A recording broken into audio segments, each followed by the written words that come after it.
Malam itu, Jakarta diterpa hujan deras. Di dalam Istana Negara, Presiden Prabowo duduk di ruang rapat darurat, matanya tajam menatap laporan di tangannya. Laporan itu berisi daftar panjang kejahatan yang mengguncang Jawa Barat. Nama yang terus muncul di setiap halaman adalah Mat Codet, seorang preman bengis yang telah menguasai dunia kriminal di sana. Perjudian, narkoba, pemerasan, bahkan pembunuhan, semuanya berada di bawah kendali geng Mat Codet. Warga hidup dalam ketakutan, aparat hukum tak berdaya, dan pemerintah daerah seperti kehilangan taring. Di pelosok Bandung, seorang pedagang kecil bernama Pak Herman baru saja menutup warungnya ketika 4 pria bertubuh kekar datang menggedor pintunya. Salah satu dari mereka, dengan wajah penuh bekas luka, menyeringai sambil berkata, "Lu lupa bayar iuran keamanan, Pak Haji." Pak Herman mencoba menjelaskan bahwa dagangannya sepi, tetapi sebuah pukulan mendarat di wajahnya sebelum ia sempat menyelesaikan kalimatnya. Darah segar mengalir dari pelipisnya. Istrinya menangis ketakutan, anak-anaknya bersembunyi di balik lemari. Inilah wajah asli Jawa Barat di bawah kekuasaan Mat Codet, sebuah neraka bagi rakyat kecil. Sementara itu, di sebuah gudang tua di Bekasi, Mat Codet duduk santai di sebuah sofa kulit hitam, dikelilingi anak buahnya yang sedang berpesta. Ia tertawa terbahak-bahak mendengar laporan bahwa salah satu anak buahnya baru saja membuat seorang polisi mundur dari penyelidikan. "Mereka cuma macan kertas," katanya sambil menghisap cerutunya. "Selama kita punya duit, hukum bisa kita beli." Semua orang di ruangan itu tertawa. Mereka tidak sadar bahwa malam ini, seseorang yang jauh lebih berbahaya dari polisi biasa telah memperhatikan mereka. Di ruang rapat istana, Prabowo menutup laporan itu dengan satu gerakan cepat. "Cukup," katanya dengan suara berat. Para jenderal dan pejabat tinggi di sekelilingnya saling pandang. Mata Prabowo menyala dengan kemarahan yang terpendam. "Saya tidak akan membiarkan para preman ini menginjak-injak kehormatan negara. Mat Codet harus dihentikan, dan kita harus bertindak sekarang." Suasana di ruangan itu mendadak tegang. Ini bukan pernyataan biasa. Ini adalah titah seorang pemimpin yang siap turun tangan langsung. Seorang perwira tinggi dari kepolisian berdehem sebelum berbicara. "Pak Presiden, jaringan Mat Codet luas. Dia tidak hanya memiliki anak buah di jalanan, tapi juga koneksi di pemerintahan daerah dan kepolisian. Jika kita gegabah, dia akan menghilang sebelum kita sempat menangkapnya." Prabowo mengangguk pelan, tetapi tatapan matanya tetap tajam. "Justru itu, kita tidak akan memberi mereka kesempatan untuk lari," katanya. "Saya ingin operasi ini bersih, cepat, dan tanpa kompromi. Kita akan mengguncang mereka dari akar." Di sudut ruangan, seorang pria berkacamata dengan jas hitam membuka laptopnya. Dia adalah Kepala BIN, orang yang bertanggung jawab atas operasi intelijen negara. Dengan satu ketikan, ia menampilkan peta Jawa Barat di layar besar di depan mereka. Titik-titik merah muncul, menandai lokasi markas, tempat persembunyian, dan operasi ilegal Mat Codet. "Kami sudah mengidentifikasi beberapa lokasi utama mereka," katanya. "Tapi menangkap Mat Codet bukan perkara mudah. Dia bergerak seperti bayangan, selalu berpindah sebelum kita bisa menangkapnya." Prabowo bangkit dari kursinya, tangannya mengepal, suaranya tegas. "Maka kita buat dia tak punya tempat untuk lari. Kita akan menutup semua jalurnya, menghancurkan bisnisnya, dan menangkap setiap orang yang bekerja untuknya. Saya tidak peduli siapa yang ada di belakangnya, jika ada pejabat yang melindungi dia, mereka juga akan kita singkirkan." Semua orang di ruangan itu terdiam, merasakan intensitas dalam kata-katanya. Ini bukan sekadar operasi biasa. Ini adalah perang melawan ketakutan yang telah mencengkeram Jawa Barat terlalu lama. Di luar istana, hujan mulai reda, menyisakan genangan di jalanan Jakarta. Malam itu, di balik awan yang bergulung, bintang-bintang mulai bermunculan, seakan menjadi saksi atas keputusan besar yang baru saja dibuat. Di tempat lain, Mat Codet belum sadar bahwa hari-harinya sebagai raja jalanan telah dihitung. Presiden telah berbicara, dan ketika Prabowo sudah mengambil keputusan, tak ada seorang pun yang bisa menghentikan langkahnya. Udara pagi di Jakarta masih menyisakan aroma hujan semalam. Namun, di dalam Istana Negara, suasana jauh dari tenang. Ruang rapat darurat dipenuhi para pejabat tinggi negara, Panglima TNI, Kapolri, Kepala BIN, hingga para komandan satuan elit. Semua duduk dengan wajah tegang, menunggu instruksi dari satu orang, Presiden Prabowo. Prabowo berdiri di depan layar besar yang menampilkan peta Jawa Barat. Tangannya terlipat di dada, matanya tajam menatap titik-titik merah yang menandai sarang-sarang geng Mat Codet. Suara beratnya memecah keheningan, premanisme ini sudah terlalu lama dibiarkan. Kita tidak bisa menunggu lebih lama. Hari ini, kita mulai operasi sapu bersih. Panglima TNI, seorang jenderal bertubuh tegap dengan wajah penuh garis ketegasan, mengangguk. Kami siap, Pak Presiden. Jika diperlukan, kami bisa mengerahkan Kopassus untuk operasi rahasia. Di sampingnya, Kapolri menambahkan, kami juga telah mengidentifikasi anggota kepolisian yang diduga terlibat dengan jaringan Mat Codet. Tapi mereka licin, selalu bergerak sebelum kita bisa menangkap mereka. Kepala BIN, yang duduk di ujung meja, membuka laptopnya. Kami telah mengumpulkan data selama berbulan-bulan. Mat Codet bukan hanya sekadar preman jalanan. Dia memiliki koneksi kuat di dunia bisnis ilegal, bahkan ada indikasi beberapa pejabat daerah melindunginya. Ia menekan tombol di keyboard, menampilkan rekaman CCTV yang menunjukkan beberapa polisi berpakaian sipil bertemu dengan anak buah Mat Codet di sebuah kafe di Bandung. Prabowo mengepalkan tangannya, matanya berkilat penuh kemarahan. Jadi ini yang membuatnya begitu sulit disentuh. Pengkhianat di dalam tubuh kita sendiri. Suaranya meninggi, membuat beberapa pejabat di ruangan itu menelan ludah. Baik, kita mulai dari dalam. Bersihkan aparat yang terlibat. Jika ada jenderal yang berani bermain dengan mereka, saya pastikan mereka tidak akan hanya kehilangan jabatan, tetapi juga kebebasan. Kapolri segera mengangguk. Saya akan membentuk tim khusus untuk menyelidiki ini, Pak. Prabowo melangkah ke depan, menatap setiap orang di ruangan itu dengan tatapan dingin. Mulai malam ini, kita lakukan penggerebekan serentak. Kita pukul mereka di saat mereka tidak siap. Tidak ada kompromi. Saya ingin Mat Codet dan semua orang di dalam jaringannya runtuh dalam seminggu. Suasana ruangan semakin tegang. Semua orang tahu, perintah ini bukan sekadar wacana. Ini adalah perang. Sebuah perang melawan ketakutan yang telah mencengkeram Jawa Barat selama bertahun-tahun. Dan perang ini akan dimulai malam ini. Malam itu, langit Jawa Barat pekat tanpa bintang. Di pinggiran Cikampek, sebuah gudang tua berdiri megah di tengah lahan kosong. Dari luar, tempat itu terlihat seperti bangunan tak terpakai, tapi di dalamnya, puluhan anak buah Mat Codet sedang berpesta. Musik berdentum keras, botol-botol minuman berjatuhan di lantai, dan tumpukan uang berserakan di meja judi. Mereka tidak sadar bahwa malam ini adalah malam terakhir mereka berpesta. Dari kejauhan, suara mesin kendaraan mendekat. 5 truk tanpa tanda pengenal berhenti di sudut gelap. Puluhan pasukan berpakaian hitam turun dengan senjata lengkap. Wajah mereka tertutup balaklava, mata mereka tajam menatap ke depan. Mereka adalah pasukan elit gabungan TNI Polri yang ditugaskan langsung oleh Presiden Prabowo. Tidak ada peringatan, tidak ada kompromi. Ini adalah perintah langsung, hancurkan. Dalam hitungan detik, ledakan kecil mengguncang gerbang utama gudang. Para preman di dalam tersentak kaget, beberapa berlari keluar dengan senjata seadanya, hanya untuk disambut oleh rentetan tembakan peringatan. 2 tangan di atas, tiarap sekarang, teriak seorang komandan dengan suara lantang. Tapi tidak semua preman menyerah begitu saja. Beberapa orang nekat membalas tembakan, membuat pertempuran pecah di tengah malam. Dari sudut lain, seorang pria berbadan besar dengan kepala pelontos berusaha kabur melalui pintu belakang. Dia adalah Reno, tangan kanan Mat Codet. Namun, sebelum ia bisa mencapai motornya, sepasang tangan kekar mencengkram lehernya dari belakang. Dengan satu gerakan cepat, seorang prajurit Kopassus membantingnya ke tanah. Mat Codet di mana? Bentaknya. Reno hanya menyeringai, darah merembes dari sudut bibirnya. Kalian terlambat, dia sudah tahu kalian datang. Di dalam gudang, baku tembak semakin sengit. Beberapa preman mencoba melawan, tetapi mereka bukan tandingan pasukan elit yang bergerak cepat dan tanpa ampun. Dalam waktu kurang dari 15 menit, semua preman yang tersisa sudah diborgol dan dilempar ke dalam truk tahanan. Di tengah kekacauan, seorang perwira polisi melaporkan lewat radio, target utama tidak ada di lokasi, Pak. Mat Codet lolos. Di Istana Negara, Prabowo mendengar laporan itu dengan ekspresi dingin. Tangannya mengepal di atas meja. Mat Codet memang licin, tetapi ini baru permulaan. Dia menatap peta Jawa Barat di hadapannya.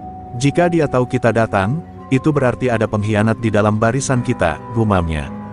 Di tempat lain, jauh dari Cikampek, sebuah mobil hitam melaju kencang menembus gelapnya malam. Di kursi belakang, Mat Codet duduk dengan wajah tegang. Dia tidak pernah menyangka Prabowo akan sebrutal ini. "Kita harus pindah ke Bandung," katanya kepada sopirnya. "Ini belum selesai. Kalau Prabowo mau perang, saya akan kasih dia neraka." Hujan rintik-rintik membasahi jalanan Bandung ketika seorang pria bertubuh tegap melangkah masuk ke dalam sebuah kedai kopi kecil di sudut Pasar Baru. Rambutnya sedikit beruban, wajahnya tegas namun tenang.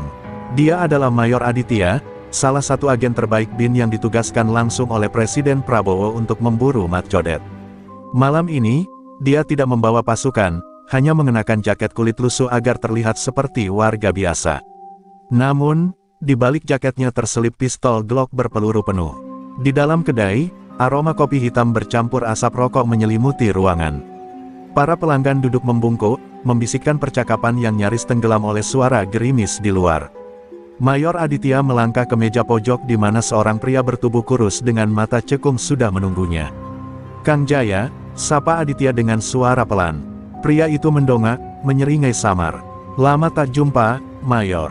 Jaya adalah seorang informan yang telah lama hidup di dunia hitam Bandung. Dahulu, dia bagian dari jaringan Mat Codet, tapi setelah saudaranya dibunuh oleh gengnya sendiri, dia berbalik melawan mereka. Sekarang, dia hanya ingin melihat Mat Codet jatuh. Jaya menyedot rokoknya dalam-dalam sebelum berbicara. "Mat Codet ada di Bandung, tapi dia tidak tinggal diam. Dia tahu kalian memburunya, dan sekarang dia sedang menyiapkan perang." Aditya menyipitkan mata. "Perang seperti apa?" tanyanya. Jaya mencondongkan tubuhnya ke depan, suaranya hampir berbisik. "Dia mengumpulkan semua preman besar di Jawa Barat. Ada yang dari Sukabumi, Cirebon, bahkan dari Jakarta. Mereka tidak hanya bersembunyi, mereka merencanakan serangan balik. Polisi yang dianggap setia kepada pemerintah mulai menghilang.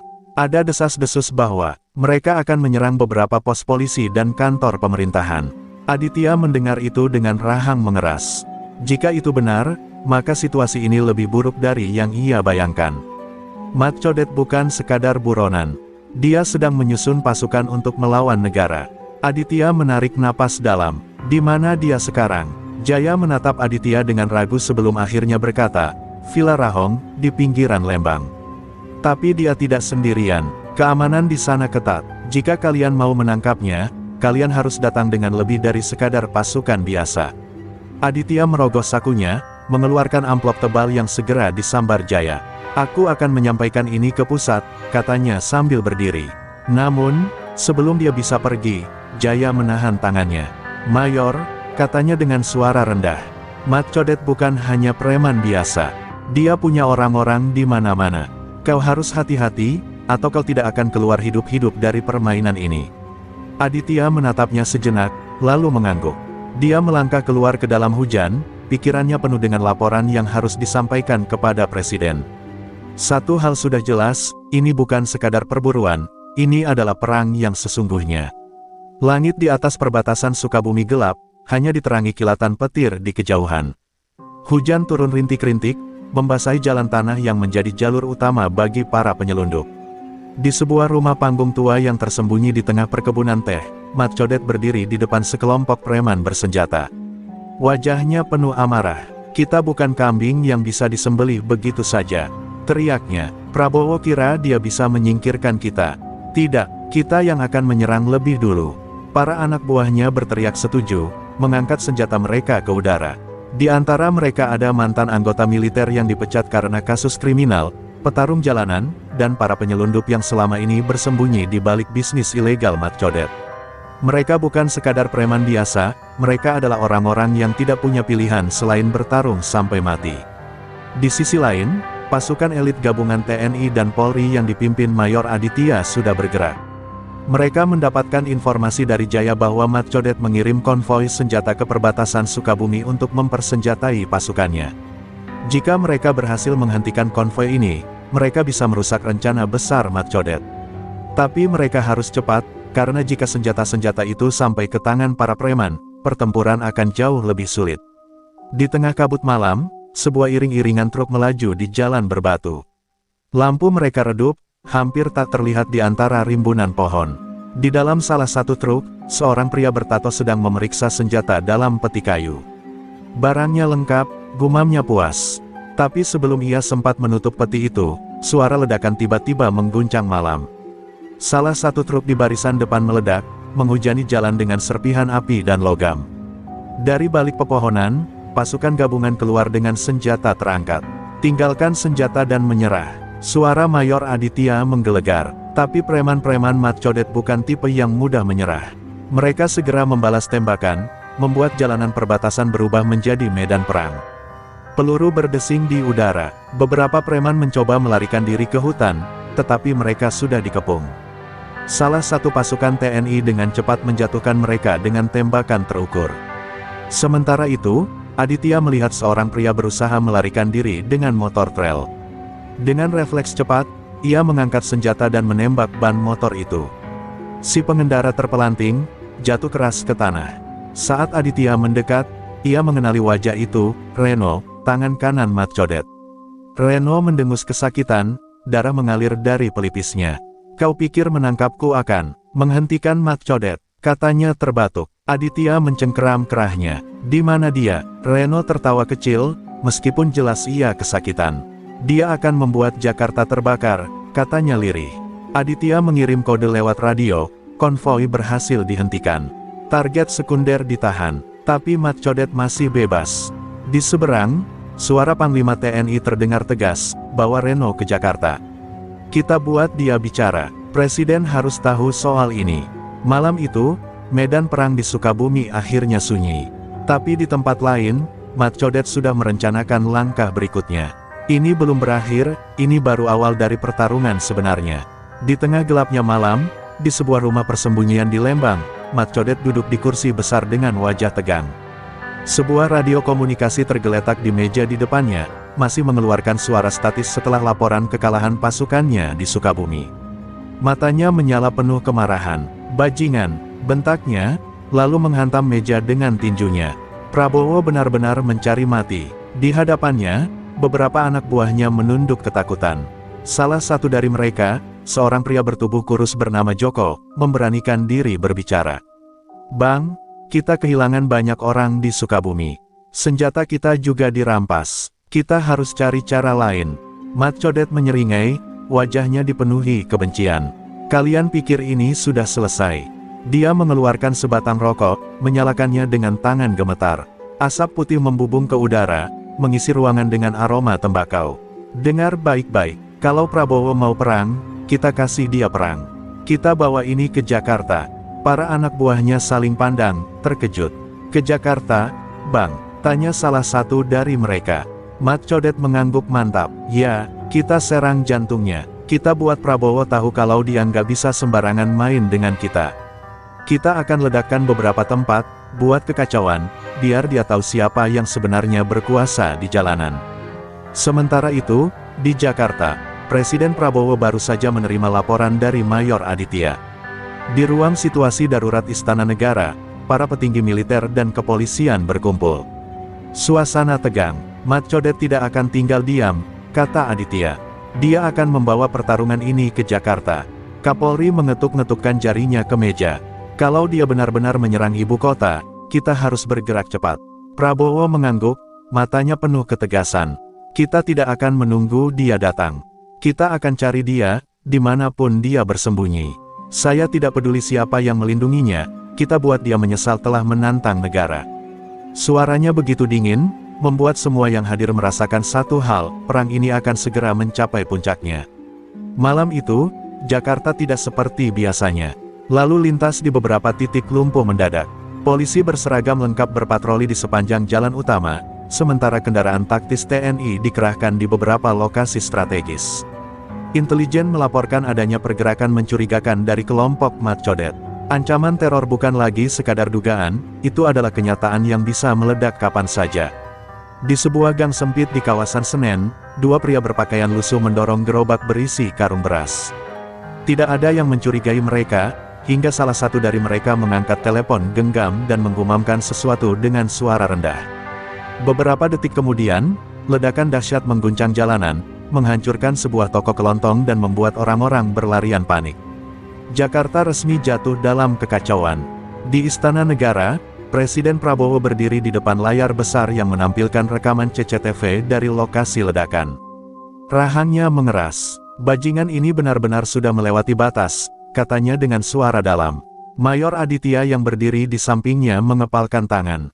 "Mereka memulai ini, Pak, tapi kita yang akan mengakhirinya."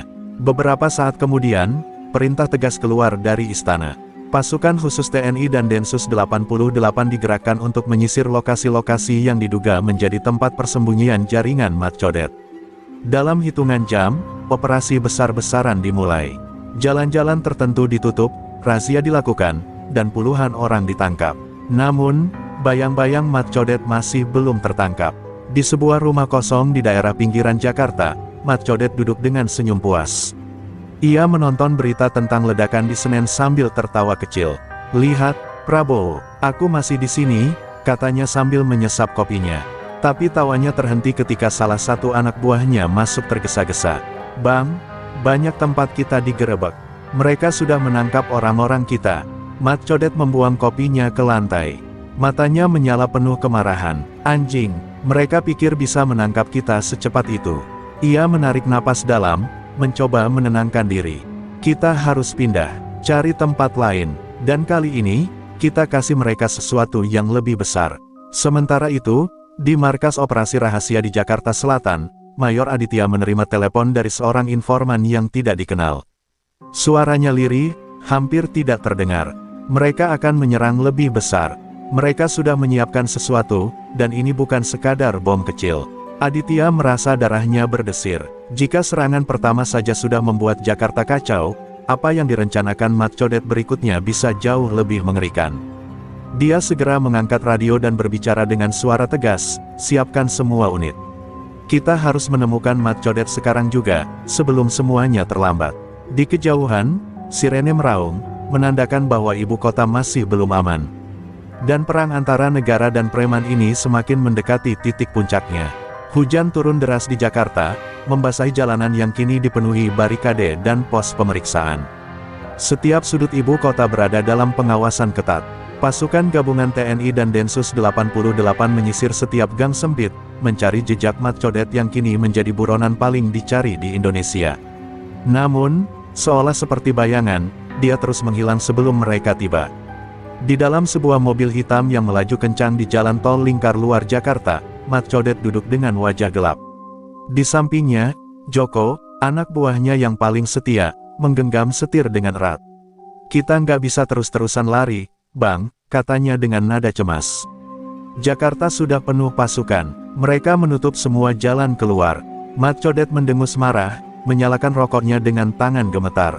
"Prabowo benar-benar tidak main-main," gumamnya. Dia tahu ini bukan lagi sekadar operasi penangkapan biasa.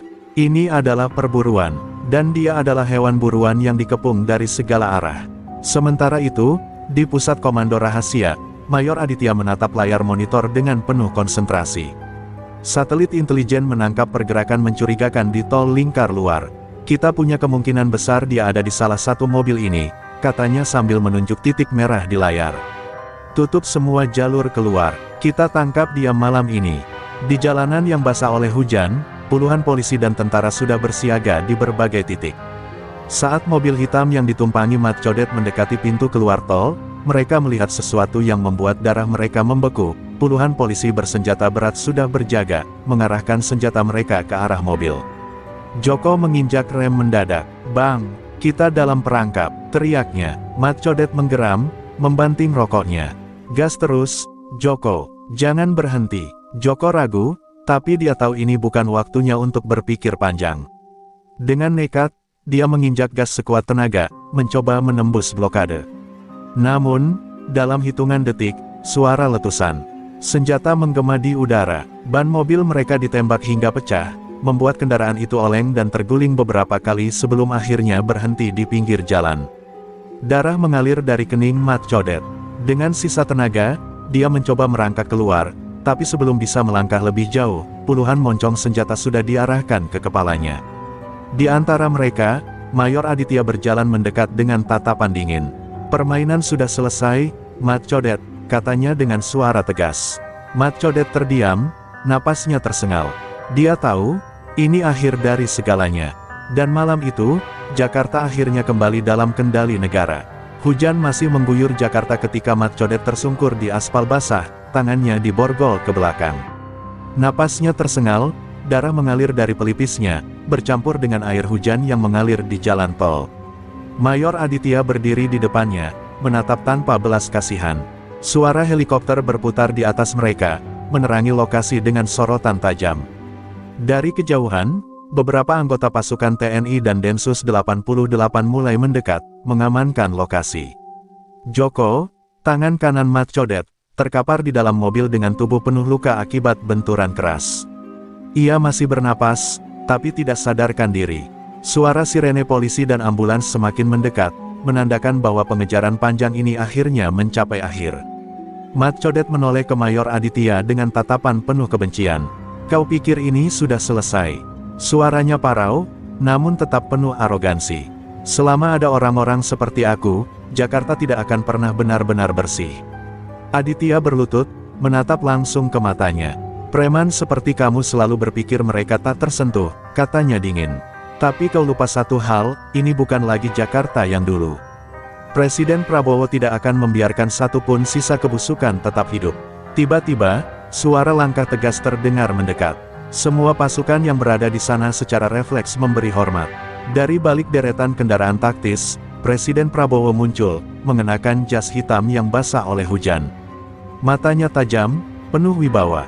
Ia berjalan perlahan mendekati Mat Codet yang masih tersungkur. "Jadi ini kau orang yang mengira bisa mengacaukan negaraku," ujar Prabowo dengan suara rendah, namun syarat dengan ancaman. Mat Codet menatapnya dengan mata liar, tapi tak mampu berkata-kata. Prabowo berjongkok di depannya, lalu berbicara dengan nada lebih dalam, "Kau bukan siapa-siapa, Codet.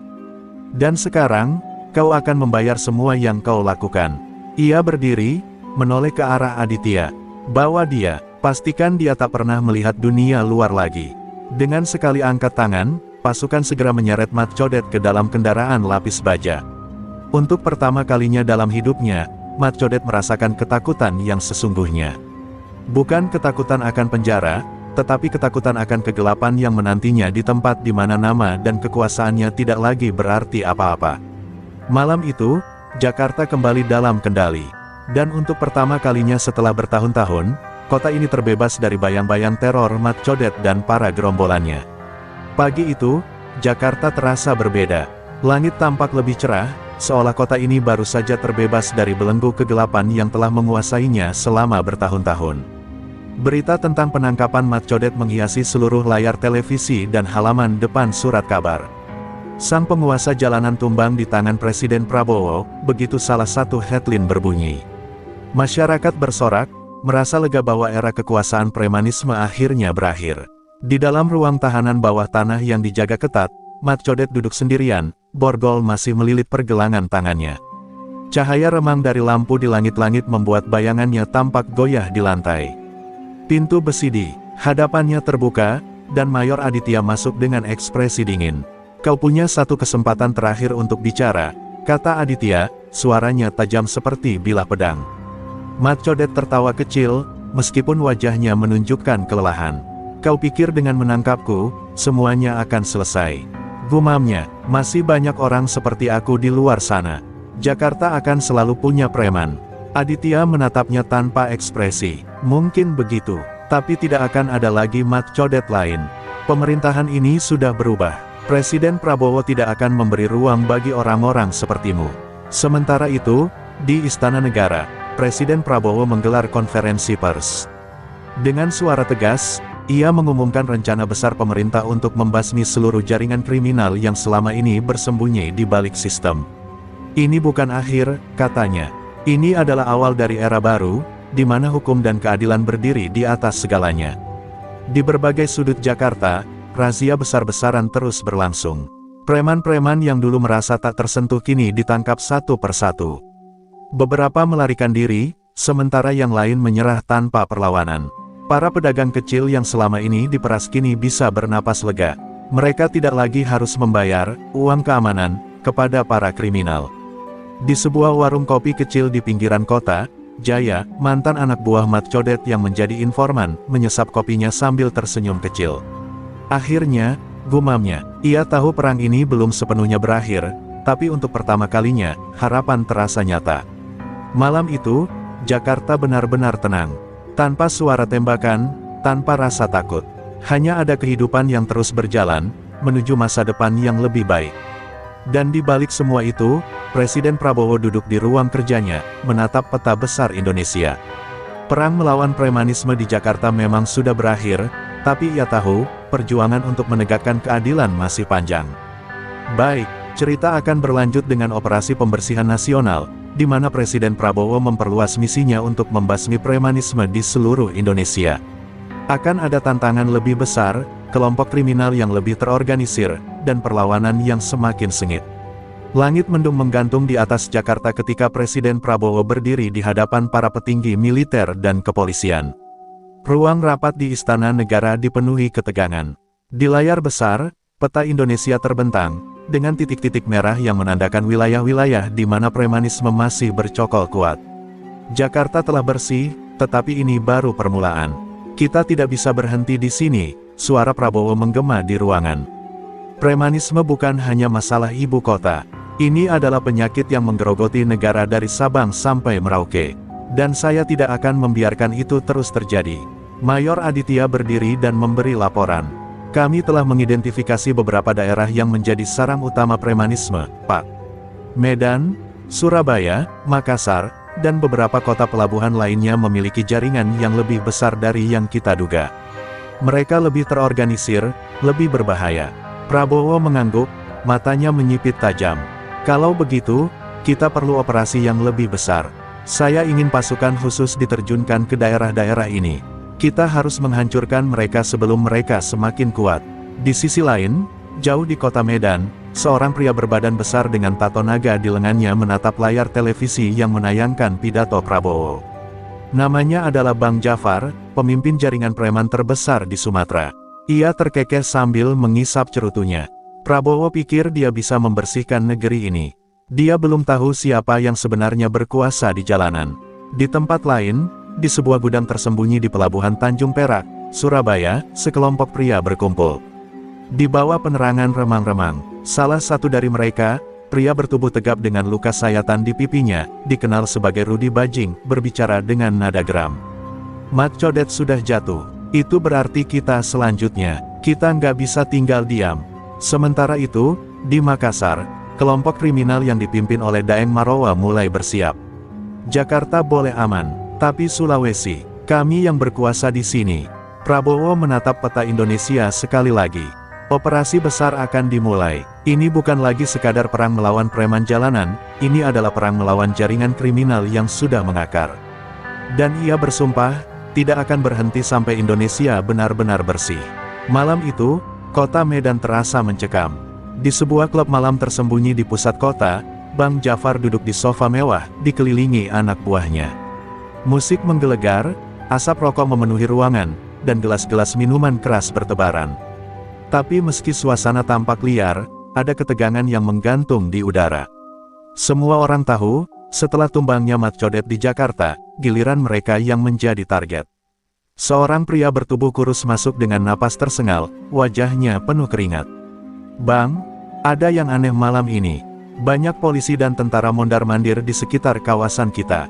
Kayaknya mereka mau gerak. Bang Jafar meletakkan cerutunya perlahan, lalu tersenyum sinis.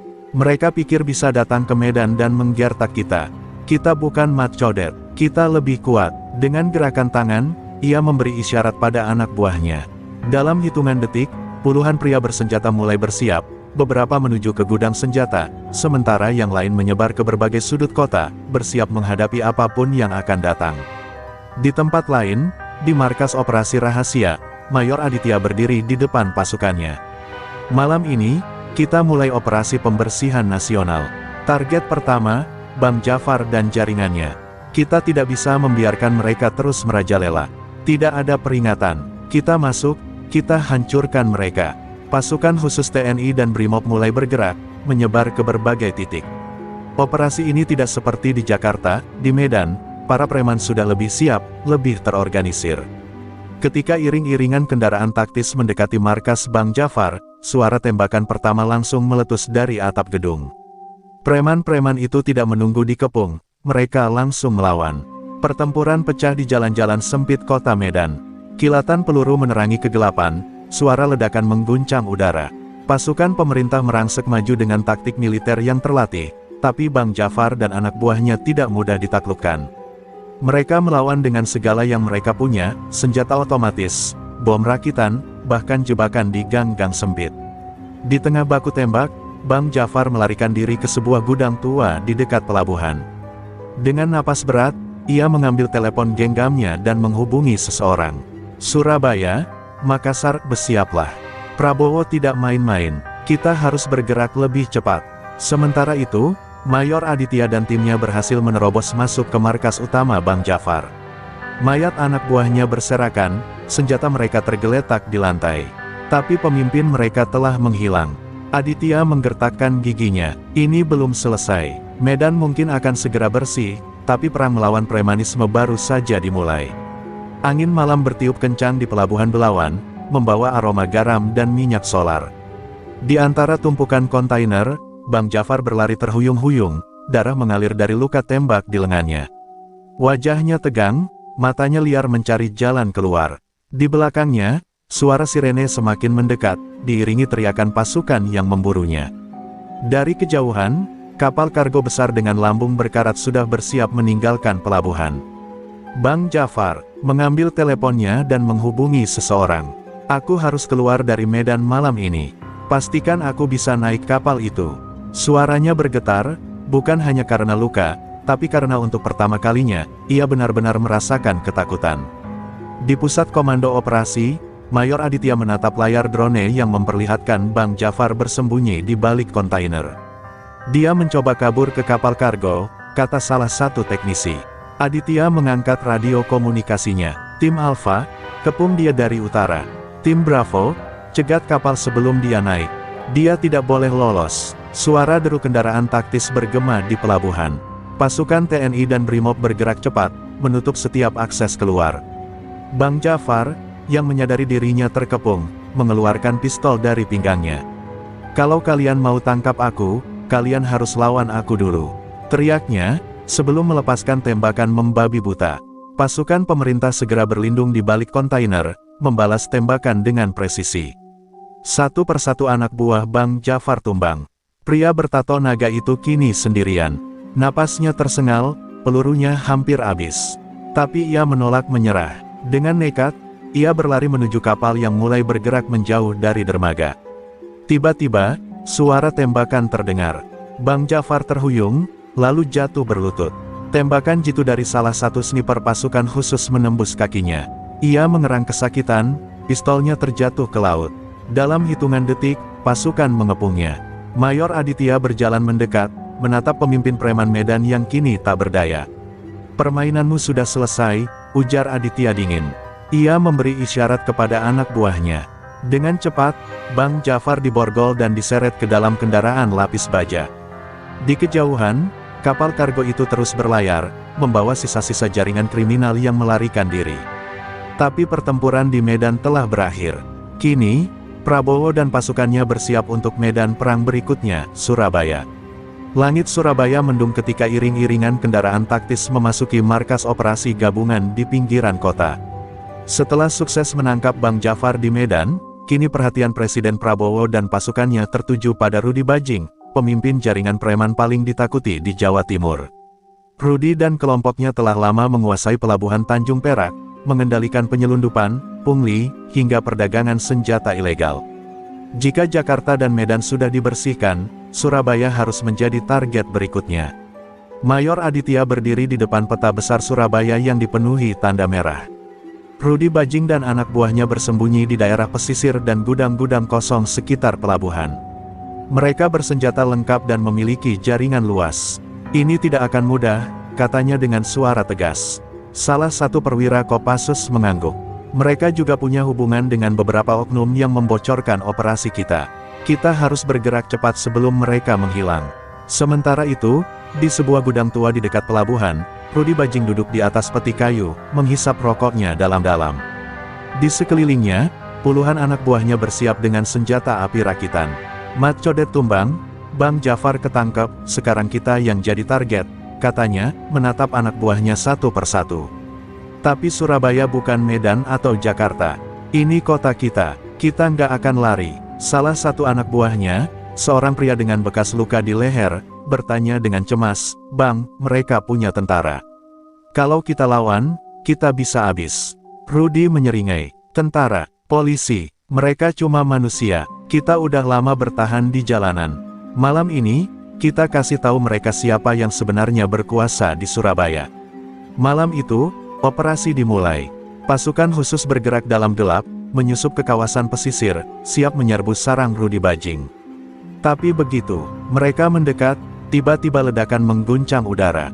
Rangkaian bom rakitan yang dipasang oleh anak buah Rudi meledak, membuat pasukan terkejut. Dari balik bangunan tua, hujan peluru menyambut mereka. Preman-preman Surabaya tidak menunggu diserang, mereka menyerang lebih dulu. Di tengah kepulan asap dan suara tembakan, Mayor Aditya berlindung di balik dinding beton, menghubungi markas besar. Mereka sudah siap, ini bukan sekadar geng preman, ini perang kota. Sementara di kejauhan, Rudi Bajing tertawa keras, menikmati pertempuran yang baru saja dimulai. Asap hitam mengepul dari bangunan yang terbakar di sekitar pelabuhan Tanjung Perak. Suara tembakan terus bergema, bercampur dengan pekikan perintah dan teriakan orang-orang yang berlarian menyelamatkan diri. Preman-preman Rudi Bajing bertempur mati-matian, menggunakan gang sempit dan lorong-lorong gelap sebagai benteng terakhir mereka. Mereka tidak hanya bersenjatakan senapan rakitan, tapi juga granat tangan dan bom molotov yang dilemparkan dari atap gudang. Mayor Aditya dan pasukannya tertahan di salah satu sudut pelabuhan. Mereka bergerak dengan taktik militer yang terlatih, namun lawan kali ini lebih licik dan brutal. Mereka sudah menyiapkan jebakan di setiap jalan. Seru seorang prajurit sambil berlindung dari hujan peluru. Aditya menggertakkan giginya, mereka tidak bisa mundur sekarang. Dari kejauhan, Rudi Bajing memperhatikan dari atas menara pengawas pelabuhan. Ia tertawa puas, melihat pasukan pemerintah terdesak. Kita buat mereka menyesal telah datang ke Surabaya, teriaknya. Anak buahnya bersorak, semakin ganas dalam pertempuran. Tapi mereka lupa satu hal, Presiden Prabowo tidak akan membiarkan negara ini tunduk pada premanisme. Dari markas komando, Prabowo sendiri memantau operasi lewat layar besar. Melihat pasukannya terdesak, ia langsung mengeluarkan perintah tegas. Kerahkan pasukan tambahan, kirim unit helikopter dan pastikan Rudi Bajing tidak punya jalan keluar. Dalam hitungan menit, suara deru helikopter Apache menggelegar di langit Surabaya. Sorotan lampu menyapu pelabuhan, mengunci posisi musuh. Dari udara, pasukan elit TNI diterjunkan dengan cepat, mengepung sisa-sisa anak buah Rudi Bajing. Kini, pertempuran benar-benar berubah menjadi perburuan. Rudi Bajing mulai panik, ia tahu dirinya terkepung. Dengan napas memburu, ia berusaha kabur lewat jalur bawah tanah yang terhubung keluar kota. Namun, tepat saat ia mencapai pintu keluar, sebuah suara dingin menghentikannya. Jangan bergerak. Di hadapannya, Mayor Aditya berdiri dengan senjata terangkat. Di belakangnya, pasukan bersenjata lengkap telah mengepung jalur pelarian. Rudi Bajing mengangkat tangan, wajahnya penuh amarah. Kau pikir ini sudah selesai? Gumamnya. Aditya menatapnya tajam. Premanisme di Indonesia sudah selesai. Dan kau adalah bagian terakhir dari masa lalu yang harus kami bersihkan. Dalam hitungan detik, Rudi Bajing diborgol dan dibawa keluar dari persembunyiannya.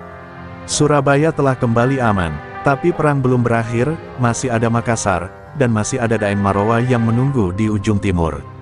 Presiden Prabowo tersenyum tipis saat mendapat laporan dari Mayor Aditya. Satu demi satu, kita bersihkan negeri ini, katanya pelan.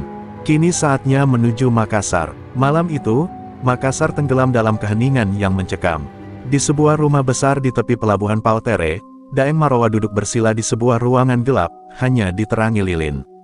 Di depannya, 5 anak buah kepercayaannya berlutut, menunggu perintah. Wajah Daeng Marowa dingin, sorot matanya tajam seperti elang yang siap menerkam. Ia tahu Prabowo tidak akan berhenti setelah menumbangkan Rudi Bajing. Kini, gilirannya yang menjadi target. Kita bukan seperti Mat Codet atau Rudi Bajing, suaranya berat dan tenang. Mereka hanya tahu cara bertarung di jalanan.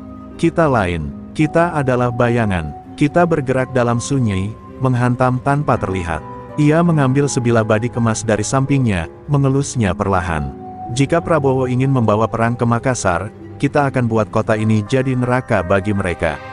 Di sisi lain, di markas operasi gabungan, Mayor Aditya memantau peta elektronik yang menunjukkan titik-titik lokasi operasi. Makassar adalah tantangan yang berbeda. Preman-preman di sini bukan sekadar geng brutal, mereka adalah jaringan kriminal terorganisir dengan koneksi luas. Mereka mengendalikan jalur penyelundupan, peredaran narkoba, hingga pelabuhan gelap yang selama ini luput dari pengawasan. Daeng Marowa bukan orang sembarangan, kata seorang intelijen. Dia punya informan di mana-mana. Setiap gerakan kita bisa dia ketahui lebih dulu. Aditya mengangguk, wajahnya serius. Kalau begitu, kita harus bermain lebih cerdik. Malam itu, pasukan khusus diterjunkan dalam operasi senyap. Tanpa sirene, tanpa pengumuman, mereka menyusup ke berbagai titik strategis. Target pertama, gudang senjata rahasia Daeng Marowa di pinggiran kota. Namun, begitu mereka tiba, gudang itu sudah kosong. Yang tersisa hanya satu tulisan besar di dinding, **, kalian sudah terlambat. **. Tiba-tiba, ledakan dahsyat mengguncang malam, menerangi langit Makassar. Sebuah jebakan telah dipasang. Pasukan yang berada di sekitar gudang terpental, beberapa terjatuh terkena serpihan bangunan yang runtuh. Suara tawa menggema dari radio komunikasi mereka. Selamat datang di Makassar, suara Daeng Marowa terdengar, penuh ejekan. Mayor Aditya mengepalkan tangan, rahangnya mengeras. Ini bukan sekadar operasi pembersihan biasa, ini adalah perang melawan musuh yang bermain dalam bayangan. Dan untuk menang, mereka harus lebih cepat, lebih cerdas, dan lebih kejam dari sebelumnya. Di Istana Negara, Prabowo menerima laporan awal. Ia menatap layar dengan sorot mata tajam. Kalau mereka mau bermain kotor, katanya pelan, kita tunjukkan bahwa negara lebih kuat dari bayangan manapun.